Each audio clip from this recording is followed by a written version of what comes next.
So a part of me did debate doing this video, and it's not because I'm finally recording this video like a day before it's supposed to go out. Not because of that. It is solely because of the fact I don't have that many Vita games. And when I think about the PlayStation Vita, right, I think about a system that I thought was super cool when it first came out, and I wanted it so bad. But as I played my 3DS more and more, I realized that I actually don't want a Vita that much. But then, of course, the Vita exploded in popularity, especially when stuff like the TikTok trend started popping out. Maybe not as much as the PlayStation Portable slash a PSP, because the PSP was definitely more of that. Hey, this is a really trendy thing to have in your pocket type scenario. And so with the Vita, I do want to talk a little bit about how I feel about the system in addition to the games I have. So without further ado, starting out, I've got Disgaea 4. I'm not playing any RPGs aside from Three Houses, but that's in preparation for a Three Houses video at the time of this recording. But Disgaea is one of those series I do really want to get to.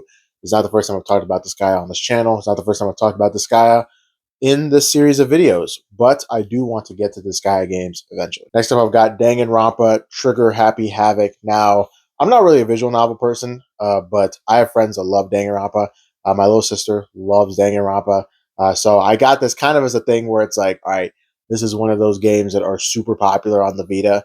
Or like when people think about the series, like some of them think about the Vita as a whole. So I did want to get this game kind of for posterity reasons, especially since I've played a little bit of this series on PC, a little bit with some friends. Freedom Wars. I actually have played a little bit of this game, and I don't really like it that much. I don't know. It's like I expected to like really dig into it and really enjoy what the game had to offer, but to be honest, I just was not really that big of a fan of the gameplay loop. I do want to give it another go because maybe I just wasn't in the right headspace to try it out, but um, yeah, Freedom Wars. It was just I don't know. I don't know what else to say about it. So, Little Big Planet for the Vita. I have a Little Big Planet for the PSP, and I got it for the Vita, and I also have it for the PS3, which was that era. Of course, the Little Big Planet was really popping that because it's the first came on the scene. Crazy, crazy work. Little Big Planet for the Vita.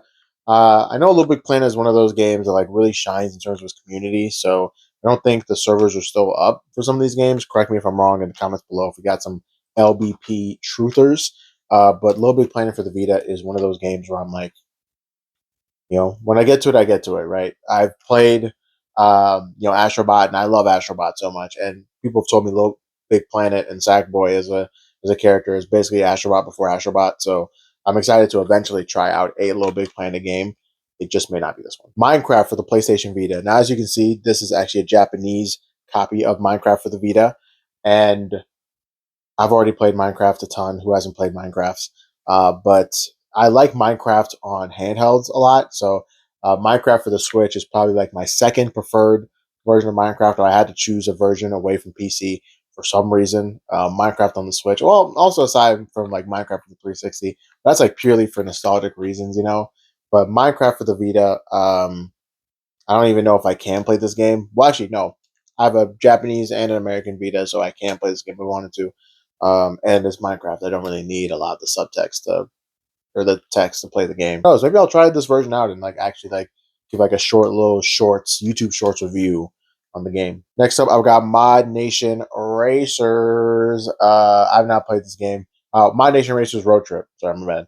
Mod Nation Racers Road Trip. I've not played this game. And that is one thing that I don't know if I want to rectify that. I think I'd be content if I never really touched this game, to be honest. That's what I'm saying. Where it's like when you mod a system, sometimes the things you get for it are really just like this is a thing to have on the shelf type thing. And I've always like thought that's so stupid because I've heard of YouTubers who've been like, oh, I started collecting because like just so I can have stuff in the background. Obviously, became more than that. But I was like, oh, that just kind of seems like I don't know why you do that. Like it feels like there'd just be just other workarounds to doing something like that, but. Then I remember I have stuff like Mod Nation Racers Road Trip for the Vita and realized that you should not throw stones when you're in glass houses. Persona 4 Golden. And now Persona 4 Golden is the only Persona 4 game I've not touched, or only Persona game I've not touched at all. 1 and 2 do not count. Hold on, actually. Give me a sec. This rattling's actually kind of annoying me a little bit. Persona 4 Golden is the only Persona game that I've not touched yet. Um, 1 and 2 don't count, and I really want to get to this eventually. I'm not gonna lie. So I finished 5. Played a little bit of 3. People say P4 Golden is super good. Sam, shout out to him. Well, a friend of mine has been like, dude, you need to play P4 Golden. And I want to play it so bad, especially on the Vita. Especially on the Vita. So I'm excited to hopefully next year get to this, because this year I want to do Reload. I think one Persona game a year for like the next 2-3 years is fine. But yeah, Golden is definitely next up on my to-do list. Hey, I've got Sly Cooper Thieves in Time. Now, Thieves in Time is a Sly Cooper game for sure. I actually have a love-hate relationship with Thieves in Time. I don't know if I explained this in my PS3 video, but normally when you have the last installment of a franchise that dies, people kind of look at it with a lot more harsher of a lens. And this was done by a new studio, so I already got two things working against it there. But I kind of like Thieves in Time. I think it's charming. When I was younger and I came back to the States, and I didn't have any Sly Cooper games. I sold them long since. I saw this game, it came out, and I was like, oh my goodness, like a new Sly Cooper game. This is crazy, like Sly 4. And I liked a lot of things about it, actually. And I've played Thieves in Time actually a lot. I've probably played like 3 or 4 times. So I really actually enjoy this game. It has its flaws for sure, but like it's just one of those things where it's like I can't help how my heart feels about something. So it's like I kind of still like the game. I don't know what it is. Like, of course, like we can talk about the Penelope twist, how they did Carmelita in this game, how they did a lot of the cast in terms of flanderizing them. Uh, the villains aren't as good. Like, yeah, we can talk about a lot of things in this game, especially in comparison to other Sly Cooper games. But I feel like it kind of gives it its own little charm. Like, I always see this as its own little thing. So, but I will talk about Thieves in Time eventually on this channel. So I'll kind of save all that for that. So next up, I've got Tearaway. I actually played Tearaway 2 years ago, I think. Was that 2020? I think it was end of 2023. So like 3 years ago now at this point. But yeah, this from the creators of Little Big Planet. So I was gonna compare Little Big Planet to Tearaway. And yeah, it's crazy how that works. But Tearaway is a really good game. I like it a lot, and I would actually recommend it if you do have a Vita. It's just one of those things. It's just super charming, really easy to knock out, and really utilizes the Vita or pushes the Vita, um, takes advantage of the Vita's full potential, its capabilities, its hardware. I'm trying to skirt around how to say. I don't know how to say that. So, Tearaway. It's a good game. That works too. Next up, I've got Uncharted Golden Abyss. So Connor from Co-op 64. If you've not heard of the Co-op 64 guys, you 100% should check them out. Awesome podcast. Shameless plug.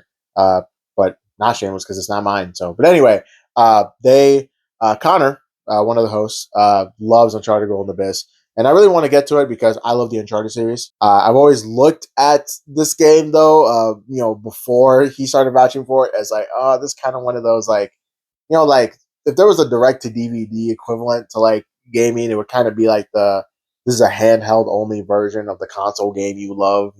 Even though it's an Uncharted game made specifically for the Vita, it still gives off like, hey, we put the C team on this thing. You know what I mean? So, but I do want to eventually give it a go because it's Uncharted. So I guess there is kind of a little bit of a floor to it, but it's also not made by Naughty Dog. I don't think. Yeah, it's made by Ben. So. I don't know. I don't know. Maybe it'll be bad. I don't know. I don't know. The Walking Dead Telltale series, the complete first season. So, um, I played this game with a friend, shout out Brendan, and uh, he loved it, right? And it was nice, kind of like playing through the Telltale series and getting a chance to make certain decisions. Man, really being descriptive of everything Telltale, huh? I've never really been one to be like, I feel drawn to play a Telltale game. I used to be really like kind of into these when I was younger, so maybe it was kind of that like releasey, circle of YouTubers playing them that like really got me into it. But like, I'm not really into it anymore, especially now that like I've been introduced to games that like have a little bit more going on that still give me that little bit of freedom of choice. But which reminds me, I should probably play Fable. But yeah, I don't know why that just came to mind. But yeah, The Walking Dead. I've played a little bit of it in the sense of I watched someone else play it. So I guess that's what we call playing stuff now. But anyway, I'm not trying to start an argument. The Walking Dead, a Telltale series. Maybe I'll play it by myself. Maybe I won't. Who knows? And I forgot one game. We've got Disgaea 3. Same stick. So want to play this game. Maybe on the Vita first. May not be. But I do want to play all of them eventually. But yeah, that is the entire Vita collection. The PlayStation Vita, and I guess I kind of wanted to save my whole Vita rant for when I did eventually do my whole system collection video, but I'll give a little bit of a sample of it. The PlayStation Vita is a console or a handheld that really had a lot of things going for it, and really just was Sony was the only thing stopping it, man. And I feel like, the people weren't ready for it at the time, of course, and that definitely would have hampered some things. But you could argue the people weren't really ready for the 3DS at the time, and the 3DS still succeeded. So I believe that ultimately, if Sony put resources into the Vita, which could have been a little hard, especially after coming off the PS3 and wanting to really make sure the PS4 succeeded, they could have done something special, man. But obviously, that's not how history panned out. But thank you guys so much for tuning in. Let me know what your guys' favorite Vita memories are and favorite Vita games are in the comments below. Thank you guys so much for tuning in, and I will see y'all next time.